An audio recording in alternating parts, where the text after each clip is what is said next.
Bonjour, ici Caroline pour Ciné Techno et voici ma critique pour Shantae et The Seven Sirens sur Nintendo Switch.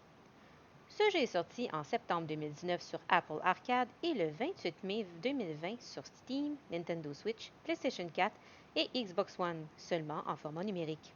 Il est développé et publié par WayForward. Il s'agit du 5e jeu de cette série Shantae, une série inspirée de jeux de plateforme comme Metroid et Castlevania et dont le graphisme des personnages et monstres rappelle beaucoup des dessins animés japonais. On incarne encore une fois Shantae, une demi-génie qui doit explorer une île divisée en plusieurs secteurs différents. L'histoire commence par nous et nos amis qui sommes invités à passer un séjour de vacances sur une île paradisiaque.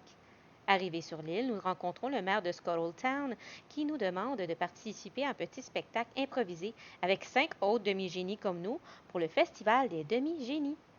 Par contre, lors du spectacle, un accident arrive et les 5 autres demi-génies que nous venions de rencontrer disparaissent. Le maire nous implore donc de les retrouver. L'île est divisée en secteurs que nous pouvons explorer qu'après avoir acquis des habiletés spéciales, comme se changer en un animal à l'aide de médaillons ou faire apparaître des passages secrets en fusionnant avec les autres génies retrouvés en performant une danse. Lors de nos explorations de l'île, nous ramassons des pierres précieuses qui nous permettent d'acheter plein d'objets et de bonus. Des reliques d'attaque ou de protection comme des boules de feu ou un boomerang. Des potions de vie ou de magie. Un livre qui augmente notre magnétisme afin que les objets qui tombent des monstres vaincus se ramassent même à une longue distance. Des produits coiffants pour augmenter notre vitesse ou notre force de fouettage de cheveux, notre attaque principale.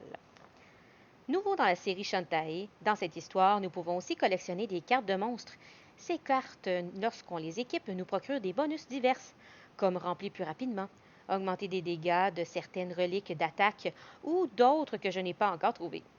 Ces cartes tombent soit des monstres vaincus, soit nous les achetons avec des pépites d'or rares trouvées dans les différents secteurs de l'île.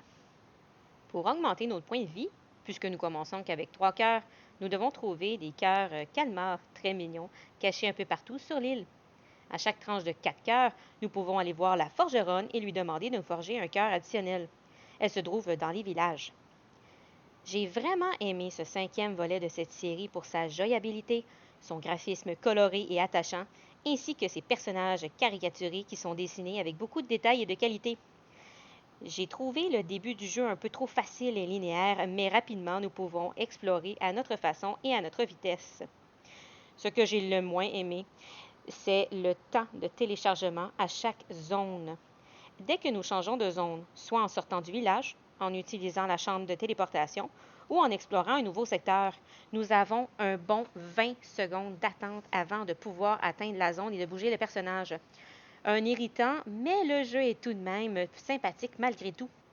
Je donne donc une note de 8 sur 10 à ce 5e volet, Shantae and the Seven Sirens.